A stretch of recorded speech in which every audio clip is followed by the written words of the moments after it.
The depths of the ocean are often described as a silent graveyard, a place where time stands still and the crushing weight of the abyss consumes everything man-made.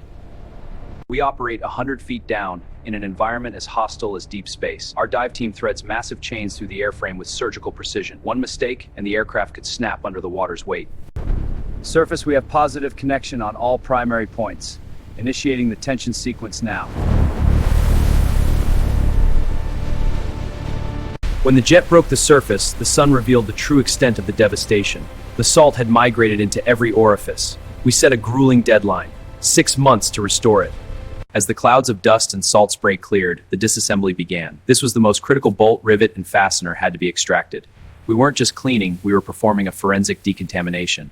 Once the airframe was stripped bare, we moved to the systems. The original electronics were a total loss. We had to reinvent, transitioning to a modern digital backbone. This was the brain of the operation, ensuring zero latency. The restoration began with what we called the Purge. We deployed industrial-grade pressure washers to blast away the oceanic buildup. Teams used specialized chisels to scrape away stubborn barnacle colonies. Aerodynamics are unforgiving.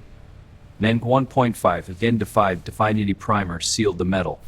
Every inch was restored to its original lethal specifications. The hangar became a hive of activity as we entered the reassembly phase. The canopy was lowered and sealed and the landing gear tested. For the first time in 30 years, the Phoenix had its eyes back. The final touch, a mark of pride. Today, the Phoenix sits in a place of honor, gleaming and fully functional. Got it for one final slow photo. The test jet will never see the bottom of the ocean again. Its story is etched in history. The day of reckoning finally arrived. The tension on the tarmac was palpable as the pilot climbed into the cockpit. The engine start sequence began with a low that escalated into deafening roar. Fire and smoke erupted. Tower, Phoenix 1 is ready for departure. All systems are green. Let's see if she still remembers how to fly.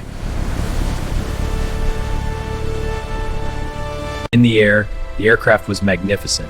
It didn't just fly, it performed with a ferocity that stunned even the veteran pilots on the ground.